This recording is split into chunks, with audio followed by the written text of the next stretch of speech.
Hello friend, this is Daud Farooqui. Welcome to my YouTube channel.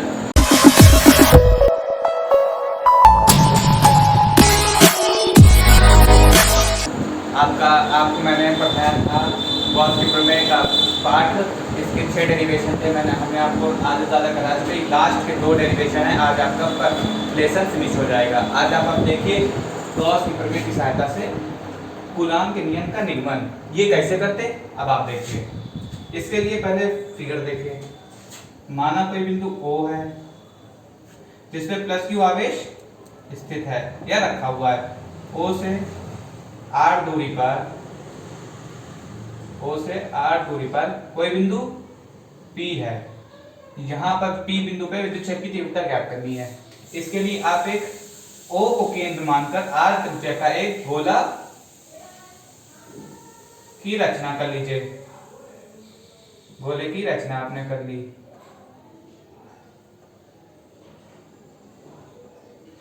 गोले की रचना कर ली। यहां पे आपको इतनी विद्युत क्षेत्र की तीव्रता निकालनी है। ये डीए वेक्टर, ये है आपका चित्र। ये हिंदी फिर से एक बार देखें। माना कोई बिंदु O है, O से r दूरी पर कोई बिंदु P है जहां पे हमें विद्युत क्षेत्र की तीव्रता ज्ञात करनी है। जिसके लिए हम लोग ने एक छोटा सा क्षेत्र मान लिया, डीए क्षेत्र मान लिया, जहां पे हम लोग को विद्युत क्षेत्र की तीव्रता निकालनी है। अब गॉस की प्रमेय के साथ कूलाम के नियम का निगमन करना है। अब आप देखिए इसका निगमन कैसे होता है। इसको मैंने एक बार आपको डिटेल में समझा दी। अब इधर हम बना दे कि आप कोई अगर डाउट हो तो इधर फिगर देख के आप समझ जाए। प्लस क्यू रखा हुआ है। O से r दूरी पर कोई बिंदु P है जहां पे विद्युत क्षेत्र की तीव्रता ज्ञात करनी है। जिसके लिए O को केंद्र मानकर r त्रिज्या का एक वृत्त बना लेते हैं।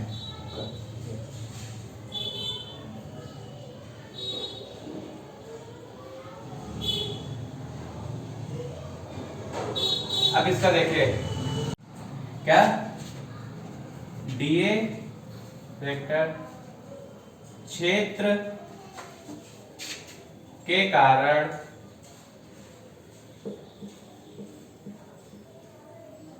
विद्युत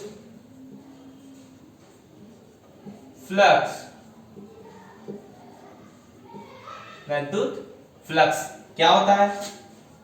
D phi E vector d A vector. अब क्या हो जाए d phi E vector d A cos theta. अब हमको पूरे पृष्ठ के लिए निकाल देंगे। ये स्टेप आपको याद रखने पड़ेंगे थोड़े, क्योंकि गॉस की प्रमेय में यही एक खासियत है कि इसमें शुरुआत के 4 स्टेप हर सब में आते हैं। तो इससे अच्छा आप याद कर लीजिए, ये इजी होता है। वैसे इस पूरे क्षेत्र के कारण पूरे पृष्ठ के लिए, इसे पूरे पृष्ठ के लिए हम लोग इतना निकाल। अब ये पूरा पृष्ठ के लिए निकालना है। अब इसके लिए क्या किया जाएगा, समाकलन कर दीजिए। D phi E vector d A vector cos theta. यहाँ पे क्लोज इंटरसेक्शन ये लगा लिया। अब आपको क्या करना है, इससे क्या आ जाएगा बाहर फाई ई, इससे ई आ जाएगा। और एक चीज यहां पर, एक चीज समझिए, कॉस थीटा क्या होगा। अब देखिए विद्युत वेक्टर और क्षेत्र वेक्टर एक ही दिशा में हैं क्या। इधर समझिए, विद्युत वेक्टर तथा क्षेत्र वेक्टर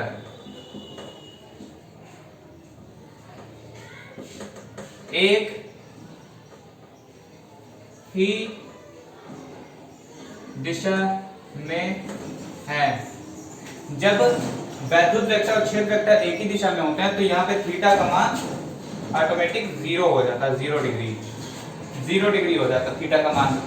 तो इसको आप क्या यहाँ पर cos थीटा का मान क्या रखना है। देखिए पहले आप जरा देख लीजिए, थीटा इक्वल टू 0 1 हो गया। cos 0 डिग्री का मान होता है 1। ये तो पढ़ा ही होगा मैथ में। यहाँ पे फाई बाहर आ गया, ई बाहर आ गया और अंदर यहाँ से आकर डीए वेक्टर और इसका तो मान हो गया 1। अब आप इसको इरेज कर दीजिए। इसका जब 1 हो गया तो डी वेक्टर का क्या होगा, तो इस का क्षेत्रफल क्या होता है? क्षेत्रफल, एरिया, एरिया क्या होता है? एरिया होता है 4 pi are square, 4 pi are square. तो यहां पे D A vector equal to 4 pi are square होगा। तो ये यहां पे इक्वेशन नंबर 1 डाल दीजिए, ये इक्वेशन नंबर 2 डाल दीजिए। तो समीकरण 2 का मान 1 में रखने पर क्या होगा? फाइव ई इक्वल टू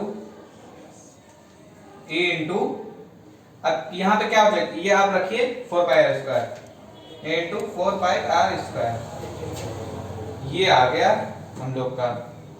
इसको इक्वेशन नंबर 3 डाल दीजिए। क्या? Equation number 3। अब इसको, अब आपने फिगर देख लिया होगा, इसको इरेज कर दीजिए। अब थोड़ा इसको इधर आप देख लीजिए, कारण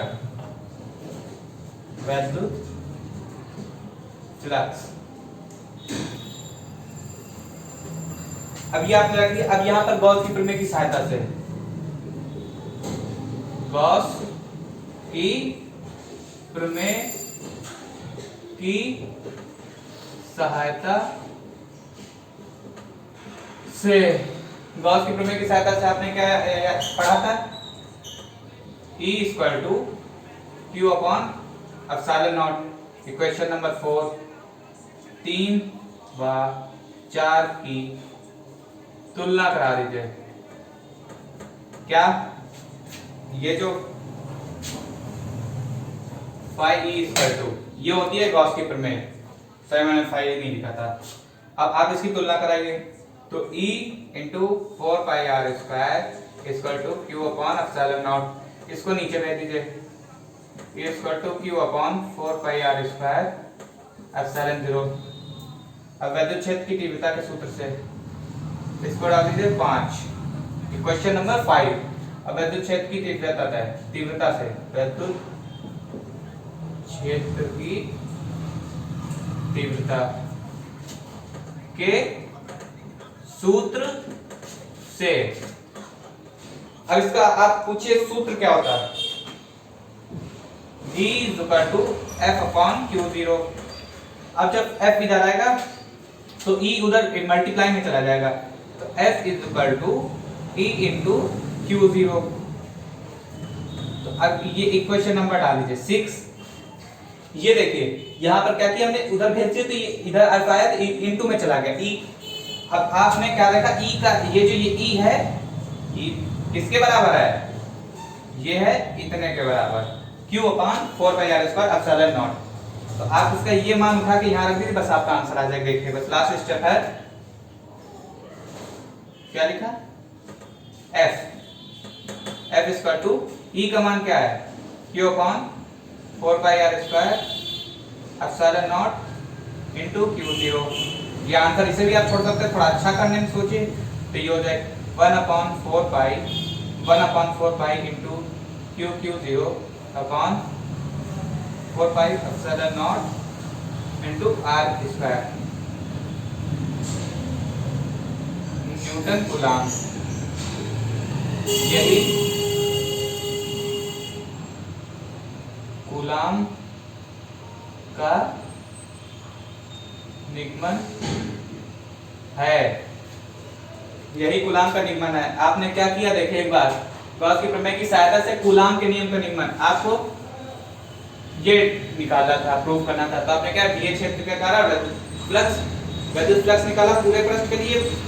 गोले का क्षेत्रफल क्या होगा? 4 पाई आर स्क्वायर। आपने ठीक क्वेश्चन नंबर 3 डाल दिया। फिर यहाँ पे गॉस की प्रमेय निकाली, गॉस की प्रमेय के बाद आपने कर दी यहाँ 5e इक्वल टू Q0, इन दोनों की तुलना करा दी। तुलना कराने पर ये जो चीज है इसको यहाँ भेज दिया, तो ये आ गया। अब आपने वैद्युत क्षेत्र की तीव्रता के सूत्र से, तो सूत्र क्या होता है? E equal to F upon Q0। और आपने अब जब ये किया तो इसको F इधर लाए, E इंटू में चला जाएगा। इंटू में जाने के बाद आप इसमें E का मान रख दीजिए, ऐसा आ जाएगा, चाहे ऐसे छोड़ दिए। और यूनिट जरूर लिखना होता है, यूनिट के बिना काम अच्छा, मतलब सवाल। अब देखिए अब ये आपका लास्ट डेरिवेशन है, क्या है? गॉस की प्रमेय की सहायता से अनंत विस्तार की समतल आवेशित अचालक प्लेट के कारण विद्युत क्षेत्र की तीव्रता। अब आपको ये जो लास्ट डेरिवेशन है ये थोड़ा ध्यान से पढ़ना पड़ेगा फ्रेंड्स, क्योंकि थोड़ा बस स्टेप आपको याद करने हैं, कठिन नहीं है, ये टफ नहीं है। इसके लिए आप पहले फिगर को समझिए, थोड़ा ध्यान से समझिएगा। एक प्लेट बना लीजिए,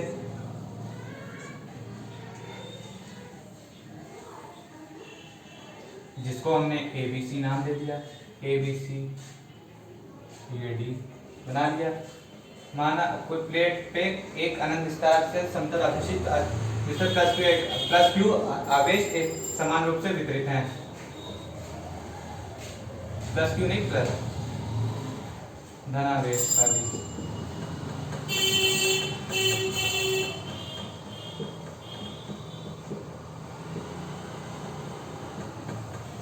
अब यहाँ पे देखें, प्लेट से r दूरी पर कोई बिंदु P है जहां पर आपको विद्युत क्षेत्र की तीव्रता ज्ञात करनी है, जिसके लिए आप प्लेट के दोनों ओर एक काल्पनिक बेलन की रचना कर लेते हैं। काल्पनिक बेलन कैसे बनेगा? ऐसे।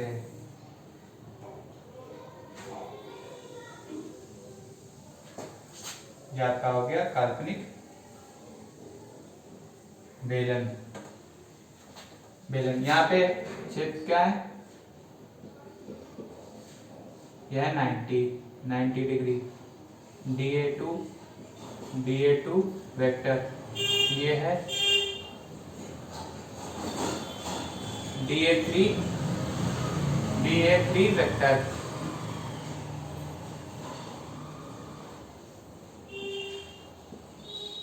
और ये है यहाँ का क्षेत्र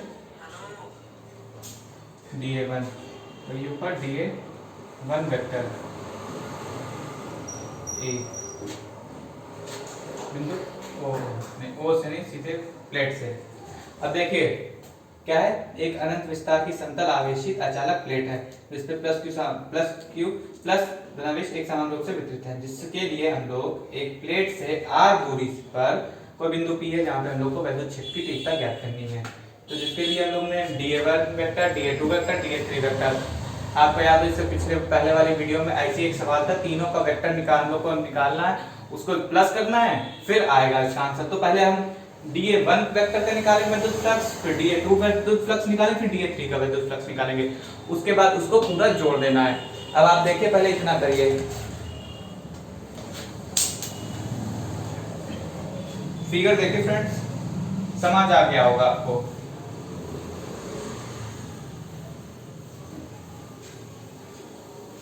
ये मैं ऊपर की एक थोड़ी लाइन इरेज कर देना, क्योंकि थोड़ा बड़ा है तो आपको दिक्कत ना हो। अब समझिए, पहले जब फिगर बना लीजिए,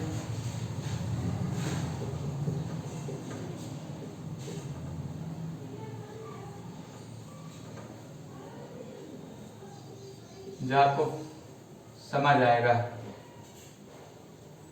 ये DA3 है, ये DA2 है, और ये DA3 है। अब आप समझिए क्या करना है।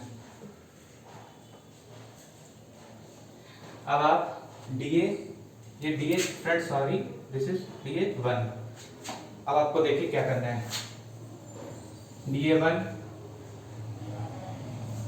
DA1 वेक्टर क्षेत्र के कारण विद्युत फ्लक्स, जब आप अपनी नोटबुक पे लिखते चलिएगा तो आपको अच्छी तरीके से देखिए, स्टेप इसमें थोड़ा याद करना है आपको। जैसे स्टेप क्या था, वही वाला DA1 क्षेत्रफल के, तो D फाई ये E1 लिख दीजिए,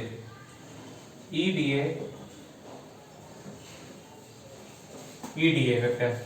यहाँ पे क्या हो जाए, E vector DA vector cos theta. अब पहले वाले में आप देखिए, जो पहला वाला है इसमें क्षेत्र वेक्टर और विद्युत वेक्टर एक ही दिशा में है, तो इसका cos थीटा इक्वल टू 0 होगा। थीटा यहाँ पे 0 होगा क्योंकि एक ही क्षेत्र में विद्युत वेक्टर और क्षेत्र वेक्टर एक ही क्षेत्र में, तो यहाँ पे थीटा 0 और cos 0 डिग्री का क्या होता 1। तो आप अभी इसको याद रखिए, याद अभी आप पूरा कर नहीं करना, रखना नहीं है। पूरे पृष्ठ के लिए समाकलन करते हैं हम लोग d phi E one E vector d A one vector cos theta.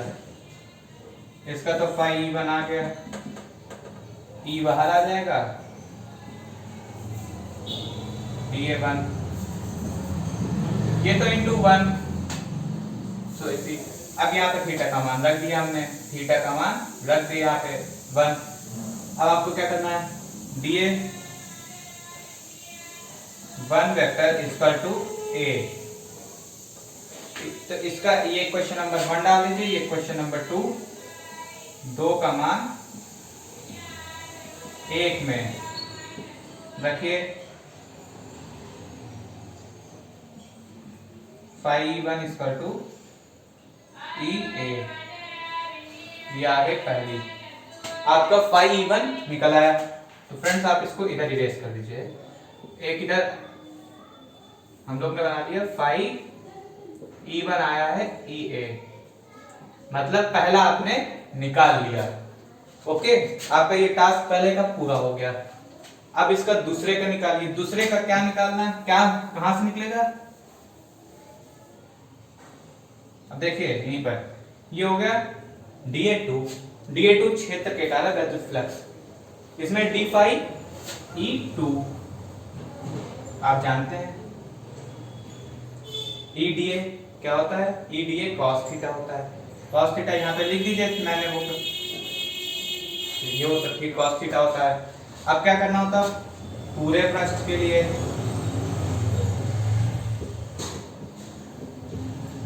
ध्यान रखिएगा।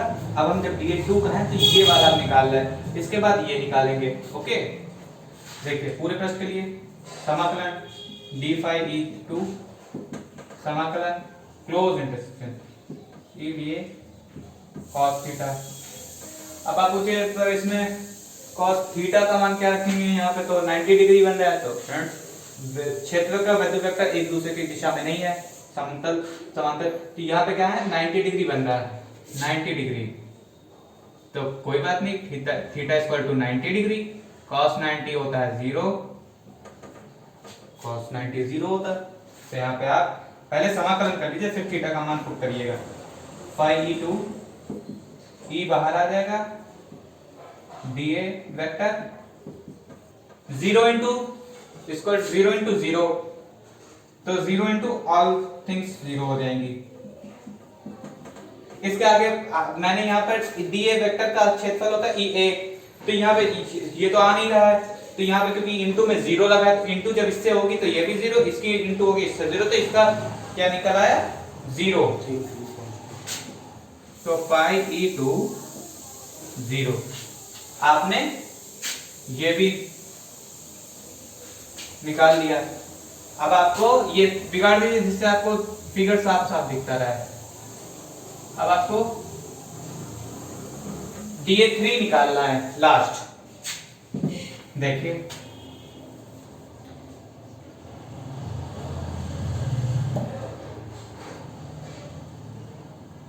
लेकिन देखिए कॉपी पे जो आप लिखिएगा तो ये पूरा लिखा जाएगा आपका, ये आप इसमें जैसे हम बिलेस करके लिख रहे हैं ये नहीं, क्योंकि हमने जगह नहीं है तो इसलिए हम इधर लिख देते हैं, आपको समझ आ जाए। तो आप dA3 क्षेत्र के कारण विद्युत फ्लक्स निकालिए। तो यहाँ 3 हो गया, EDA होता है EDA cos थीटा हो जाता।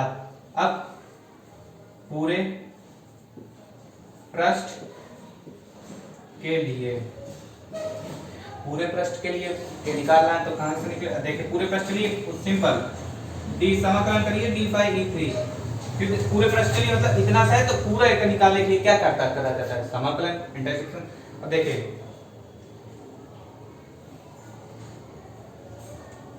E वेक्टर dA3 वेक्टर या cos थीटा, क्योंकि यहाँ थीटा क्या होगा, यहाँ पे क्षेत्र वेक्टर और विद्युत वेक्टर एक ही दिशा में है, तो यहाँ पे automatic theta equal to 0 degree, और cos 0 डिग्री क्या का मान होता है 1। इसका पहले समाकलन करिए, फाई 3 ई बाहर आ जाए, DA3 का हो जाएगा, लग जाएगा, और यहाँ पे 1, इसका क्या होता है DA3 इक्वल टू A।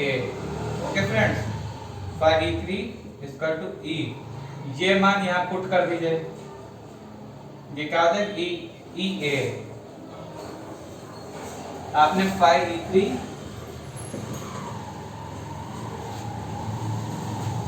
निकाल लिया। आपका पहला टास्क जो सबसे मतलब टिपिकल माना जाता है, लेकिन टिपिकल है नहीं, आपको बस ये स्टेप याद रखना, स्टेप आपको याद रहेंगे तो नहीं भूले। बाई चांस अगर फ्रेंड्स अगर आप इसमें से स्टेप भूलते हैं तो पेपर में आप गलत करके आएंगे, इसलिए मैं आपसे फिर रिपीट करके कह रहा हूँ कि इसके आप स्टेप जरूर याद करिएगा। अब आपने तीनों के फ्लक्स निकाल लिए, अब यहाँ पे लिखिए कुल फ्लक्स, कुल फ्लक्स मतलब टोटल निकालना है आपको। तो 5 इसका to 5E1 plus 5E2 plus 5E3, तीनों के लिख दीजिए सिंपल। पहला क्या निकला EA, दूसरा 0, तीसरा EA। तो 0 तो प्लस में है तो वो यहाँ पे तो होगा नहीं, क्योंकि अभी बहुत से फ्रेंड्स बच्चे होते हैं जो कहते हैं यहाँ पे भी 0 आ गया तो सब 0, नहीं, यहाँ पे प्लस है, मल्टीप्लाई होता है, डिवाइड होता है तो 0 हो जाता है सब, यहाँ पे प्लस है तो 5E इक्वल टू 2EA, एक ये EA एक ये EA, 2EA। अब आपने ये निकाल दिया, इसको डाल दीजिए 1 है, इसको इक्वेशन नंबर 1 डाल दीजिए, पीछे का आप लिखिए तो इक्वेशन बना दीजिए। अब ये करना कितना आपका फ्लक्स निकला, अब गॉस के प्रमेय की सहायता से कर देंगे। गॉस की प्रमेय, phi equal to Q upon epsilon naught, 1 व 2 की तुलना कराइए, 2EA equal to Q upon epsilon naught. अब E यहीं पे रखिए, 2A को उधर नीचे भेज दीजिए, E equal to Q upon 2A epsilon naught. आपने ये भेज दिया, अब ये लिख दिया। अब यहाँ पे Q अपॉन A किसके बराबर होता है, sigma equal to Q upon A होता है। देखिए आवेश घनत्व, देखिए आवेश घनत्व, देखिए आवेश घनत्व होता है हम लोग का sigma equal to Q upon A। तो इसको यहाँ पे डाल दिए क्वेश्चन नंबर 3 को, इसको डाल दिए क्वेश्चन नंबर 4। देखिए बस लास्ट है, यहाँ पे थोड़ा टिपिकल है, आपको देखना पड़ेगा। इसका ये मान सिग्मा यहाँ पर Q अपॉन A में पुट करने पर 4 का मान 3 में, तो क्या हो जाएगा E equal to sigma upon 2 epsilon naught NC, ये यूनिट जरूर लिखिएगा। और फ्रेंड्स ये वीडियो आज पूरा जो गॉस की प्रमेय जो लेसन है हम लोग की गॉस की प्रमेय कंप्लीट हो गया है। ये डेरिवेशन आप ये याद रखिए कि पेपर में इसके 1 या 2 आएंगे ही आएंगे। तो फ्रेंड्स इस वीडियो में जो हम लोग ने 3 पार्ट में बनाए, तीनों पार्ट आप अपनी कॉपी पे या अपनी स्कूल कॉपी पे नहीं, अपने फ्रेंड्स अपनी जो आपकी कॉपी है उस पर लिख लीजिएगा और ध्यान से पढ़ लीजिएगा। सबसे इजी और सबसे अच्छा मेथड है ये। और अगर फ्रेंड्स आपको ये वीडियो अच्छा लगा, ये मतलब टेक्निक अच्छी लगी क्वेश्चन की, तो फ्रेंड्स इस वीडियो को लाइक कमेंट शेयर सब्सक्राइब जरूर करिए, इससे हम लोग को मोटिवेशन मिलती है। Thanks for watching.